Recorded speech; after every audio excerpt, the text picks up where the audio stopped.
कांग्रेस प्रदर्शन कर रही है शांतिपूर्वक, धरने दे रही है शांतिपूर्वक कि आप सेना के दो टुकड़े ना करो, सेना को दो भागों में ना बांटो। सेना अगर कल को युद्ध हो गया तो कौन लड़ेगा? टेम्परेरी सेना या परमानेंट वाली? चौकीदार की नौकरी देंगे, सिक्योरिटी की नौकरी देंगे।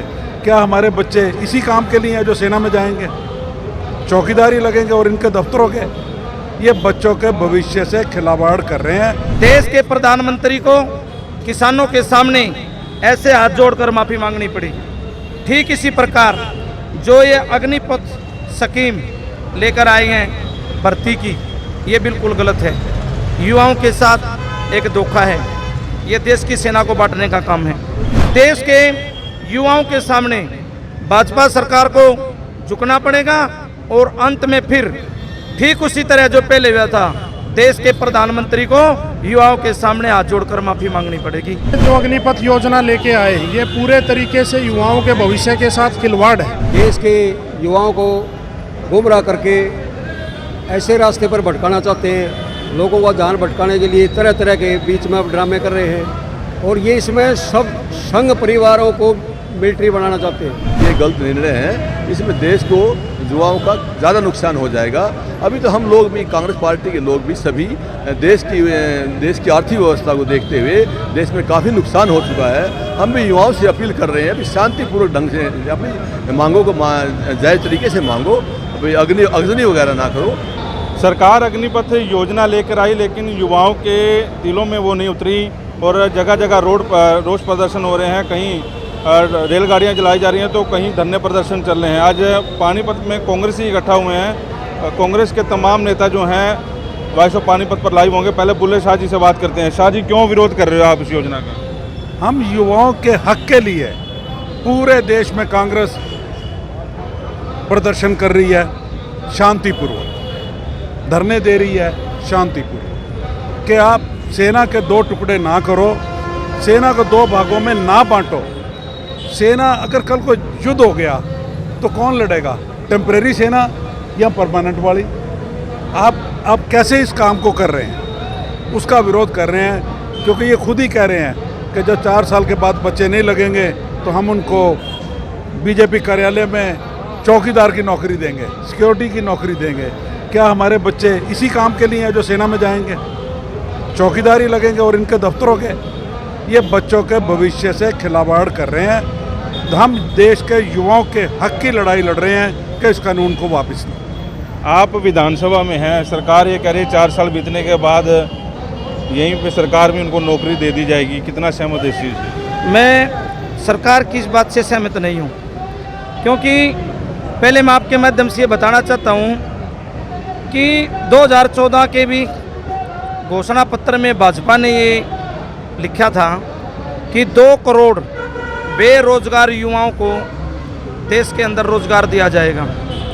इन्होंने नहीं दिया और प्रदेश की बात अलग थी।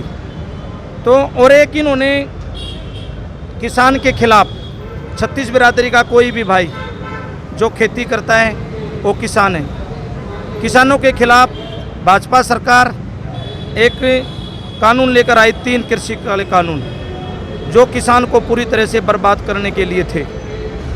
किसानों ने अपना आंदोलन चलाया, धरने प्रदर्शन पर बैठे, 1 साल से ज़्यादा शांतिपूर्ण तरीके से बैठे रहे। 800 के करीब किसान शहीद हुए। अंत में परिणाम ये निकला कि किसानों का जो शांतिपूर्ण ढंग से आंदोलन था, उसके सामने भाजपा सरकार को घुटने टेकने पड़े। देश के प्रधानमंत्री को किसानों के सामने ऐसे हाथ जोड़कर माफ़ी मांगनी पड़ी। ठीक इसी प्रकार जो ये अग्निपथ स्कीम लेकर आए हैं भर्ती की, ये बिल्कुल गलत है। युवाओं के साथ एक धोखा है। ये देश की सेना को बांटने का काम है। इसे सरकार को वापस लेना पड़ेगा। आज देश के नौजवान जो युवा हैं इस भर्ती के खिलाफ सड़कों पर खड़े हैं, धरने प्रदर्शन कर रहे हैं और पूरी कांग्रेस पार्टी देश में आज 10 बजे से 1 बजे तक अग्निपथ जो स्कीम है इसके खिलाफ शांतिपूर्ण तरीके से धरना प्रदर्शन कर रही है। और मैं पूर्ण रूप से कहता हूँ, मैंने किसानों का जब आंदोलन था उस समय भी कहा था कि ये बिल वापस होंगे। मैं आज भी पूर्ण रूप से कहता हूँ कि देश के युवाओं के सामने भाजपा सरकार को झुकना पड़ेगा और अंत में फिर ठीक उसी तरह जो पहले हुआ था, देश के प्रधानमंत्री को युवाओं के सामने हाथ जोड़कर माफ़ी मांगनी पड़ेगी। ये योजना बिल्कुल सरासरी गलत है। 4 साल के बाद भी देखो, ये तो एक सीधी सीधी बात है कि 4 साल के बाद जब ये कह रहे ना रिटायरमेंट होगा, ना कोई भत्ता ना कोई पेंशन, युवाओं के लिए अग्निपथ जो योजना सीधी सीधी टेंशन है ये तो, और कुछ नहीं है। मैं मानता हूँ कि युवा के साथ बहुत गलत किया जा रहा है, सरकार को इसको वापस लेना चाहिए। ये मेरी मांग और समस्त कांग्रेस पार्टी की। वीर वाल्मीकि सराणा से विधायक है, आप क्या सोचते हैं जी? सारे मुद्दे पे सरकार ने अपना स्टैंड ले लिया है कि 4 साल बाद नौकरियां देंगे। सुप्रीम कोर्ट भी शायद उनके साथ ही, और तीनों सेना के अध्यक्ष हैं, उन्होंने भी जो है मोदी सरकार के पक्ष में किया है। देखिए, जो अग्निपथ योजना लेके आए ये पूरे तरीके से युवाओं के भविष्य के साथ खिलवाड़ है। पहले इन्होंने देश के किसान को मारने की स्कीम लेके आए। जब 4 काले कानून लेके आए, आदरणीय राहुल गांधी जी ने, हुड्डा साहब ने कहा था कि आपको ये वापस लेने पड़ेंगे, लेकिन 700 किसानों की शहादत लेने के बाद इन्होंने उनको वापस लिया। अब नौजवानों को मारने की तैयारी है, नौजवानों के भविष्य से खिलवाड़ है। आपको अगर नौकरियां देनी है तो परमानेंट दीजिए। मोदी जी, आपने बड़े बड़े वादे किए थे कि हर साल 2 करोड़ युवाओं को रोजगार देंगे, कहाँ गए आपके वो वादे? प्रदेश सरकार की बात करें, खट्टर साहब और दुष्यंत के गठबंधन सरकार ने वादा किया था कि हम नौजवानों को रोजगार के अवसर देंगे, लेकिन आज हरियाणा प्रदेश बेरोजगारी के मामले में नंबर 1 प्रदेश। बेरोजगारी की वजह से हमारा नौजवान नशे और क्राइम की तरफ जा रहा है। हम मोदी जी से आग्रह करना चाहते हैं, तुरंत इस अग्निपथ योजना को वापस लीजिए। जब तक आप ये वापस नहीं लेंगे, सड़क से लेकर संसद तक कांग्रेस पार्टी आदरणीय राहुल जी, हुड्डा साहब, उदयभान और दीपेंद्र जी के नेतृत्व में इस लड़ाई को जारी रखेंगे। आपको ये स्कीम वापस लेनी पड़ेगी। देश के नौजवानों के आगे आपको झुकना पड़ेगा। कांग्रेस के हैं आप, बताएं जी किस तरह का विरोध जो है कर रहे हैं? ये जो अग्निपथ योजना है ये बहुत ही सोची समझी रणनीति के तहत इन्होंने लागू किया। ये देश के युवाओं को गुमराह करके ऐसे रास्ते पर भटकाना चाहते हैं, लोगों का ध्यान भटकाने के लिए तरह तरह के बीच में ड्रामे कर रहे हैं, और ये इसमें सब संघ परिवारों को मिलिट्री बनाना चाहते हैं। मेरी जो अपनी निजी राय है, ये इसमें बिल्कुल आहिस्ता जो 4 साल के बाद जो 25% ऊपर जाएंगे वो बिल्कुल सिर्फ और सिर्फ संघ ही जाएंगे। बाकी सारा देश उनके यहाँ चौकीदारी का काम करेगा या इन अडानी और अंबानी के दफ्तरों के आगे खड़ा होने का काम करेगा। और ये योजना जो है बहुत ही इस देश के प्रति बहुत ही गहरी साजिश है। डॉक्टर साहब क्या इत्तेफाक रखते हैं जो ये बात कह रहे हैं? जो ये अग्निपथ योजना है, इसके पहले मैं कई बार बाइट पे इंटरव्यू दे भी चुका हूँ। जो ये सरासर देश के जवानों के साथ ये सरासर गलत हुआ है, ये निर्णय बहुत गलत है। और मैंने जब से ये बीजेपी गवर्नमेंट बनी है, जब से इनको कोई भी डिसीजन लेने का अनुभव नहीं है, चाहे वो किसान आंदोलन की बात है, चाहे वो नोटबंदी की बात है, चाहे वो कोरोना की बात है। कोरोना के अंदर स्वास्थ्य की मार हुई, नोटबंदी के ऊपर आर्थिक व्यवस्था की मार हुई, किसान आंदोलन के बारे में किसानों को नुकसान हुआ। अब ये लास्ट में एक तीसरी स्कीम होकर लेगा अग्निपथ योजना। इसके तहत युवाओं की बेइज्जती करने का काम किया। ये तो सेंट्रल गवर्नमेंट की फौज की जो नौकरी है, इसको तो मैं कहता हूँ माननीय श्री नरेंद्र मोदी जी से, प्रधानमंत्री है हमारे सर्वोपरि हैं, और उनसे विनती करता हूँ ये गलत निर्णय है। इसमें देश को, युवाओं का ज़्यादा नुकसान हो जाएगा।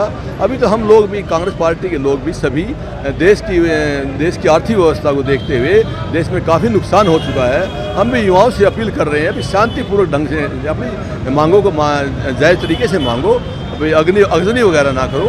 हम भी अपील कर रहे हैं। और माननीय श्री राहुल गांधी जी के नेतृत्व में, श्री दीपेंद्र हुड्डा जी के नेतृत्व में हम भी इनका समर्थन कर रहे हैं, इनका साथ दे रहे हैं, हमको समझा रहे हैं, आपकी मांगें मनवा के पूरी रहेंगे। सरकार 2 ही चीज़ें होती है, पक्ष और विपक्ष। विपक्ष गलत काम करता तो विपक्ष का काम है आवाज़ उठाने का। जो आदमी गलत काम करेगा, गलत का सारा समाज, सारी दुनिया साथ देती है। अच्छे का दुनिया साथ देती है। तो ये गलत कार्य है, पूरा समाज इसका भरपूर समर्थन मिल रहा है। अगर जो समय से पहले इनको नहीं संभले तो ये हमारे बस की बात भी नहीं रहेगी। ये युवाओं का सारा देश का युवा उग्र रूप धारण कर लेगा, जैसे किसान आंदोलन में उग्र रूप धारण हुआ था।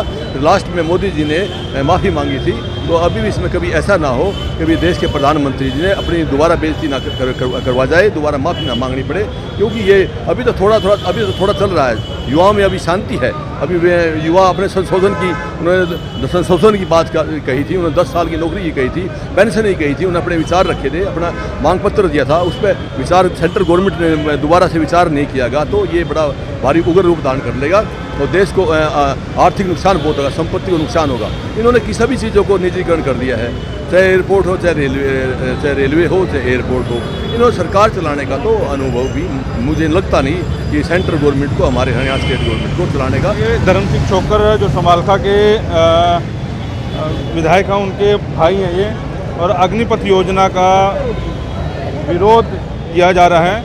और ये प्रदर्शन जो है पानीपत के सचिवालय के बाहर से आप ये लाइव तस्वीरें जो हैं देख रहे हैं, तमाम कांग्रेस के नेता हैं, लेकिन यहाँ भी गुटबाजी जो है देखने को मिल रही है। शैलजा गुट में से कोई भी यहाँ पर नज़र नहीं आ रहा है। ये कांग्रेस के ग्रामीण के कुछ लोग हैं और साथ ही कुछ लोग जो कांग्रेस के शहरी विधानसभा से हैं और कुछ किसाना विधानसभा से यहाँ पर पहुँचे हैं। कांग्रेस लगातार जो है विरोध कर रही है और लगातार विरोध जो है पूरे देश में भी इस बात को लेकर हो रहा है कि इस योजना को सिरे से वापस लिया जाए। तो ये वॉइस ऑफ पानीपत के जरिए आप ये सीधी तस्वीरें देख रहे हैं। ये तमाम कांग्रेसी सचिवालय के बाहर से ये प्रदर्शन कर रहे हैं। आपको लगता है कि ये योजना जो है युवाओं के दिमाग में नहीं आ पाई, इसलिए रोष प्रदर्शन हो रहा है, कांग्रेस भी सड़कों पर उतरनी पड़ रही है इसलिए? देखो, ऐसा ये योजना तो मैं इसको कहूँगा ही नहीं, काला कानून है। आप देश में जब आपका देश तीनों चारों तरफ से दुश्मनों से घिरा हो, आप वहाँ पे जो फौजियों को आप ये कहो हम आपको 4 साल का रोज़गार देंगे, 4 साल आपको निकाल देंगे, ये कौन सा देश करता है और ये कौन सी सरकार करती है? ये देश हित की सरकार है ही नहीं, ये देश विरोधी सरकार है। इस सरकार को यही नहीं पता कि इसकी सीमा पे जहाँ दुश्मन बैठे हुए हैं वहाँ पे फ़ौज बढ़ाने की बजाय घटाने की बात हो रही है। ये हमारे नहीं, ये सारे युवाओं को जो फ़ौज में भर्ती होना चाहते हैं, सबसे पहले तो वो आए सड़कों पे, उनके समर्थन में कांग्रेस पार्टी समर्थन में आई है। और जहाँ तक की लड़ाई की बात है, जैसे 3 काले कानून सरकार ने किसानों के लिए बनाए थे, कांग्रेस पार्टी ने पूरी तन मन धन से तीनों काले कानून के लिए सदन में भी और सड़कों पे भी उनके लिए आवाज़ उठाई थी। यहाँ पर भी सदन में भी और सड़कों पे भी कांग्रेस पार्टी पूरी आवाज़ उठाई। विपुल शाह हमारे साथ थे। युवा लगातार जो है प्रदर्शन कर रहे हैं और साथ में अब कांग्रेस भी है इनके समर्थन में आगे। सड़क से लेकर संसद तक इस बात की लड़ाई चल रही है कि इस कानून को वापस लिया जाए, इस योजना को वापस लिया जाए, क्योंकि इनका तर्क ये है कि युवाओं के साथ धोखा किया जा रहा है। तो जुड़े रहिए वॉइस ऑफ पानीपत के साथ, पल पल की अपडेट के साथ दोबारा लाइव होंगे। नमस्कार।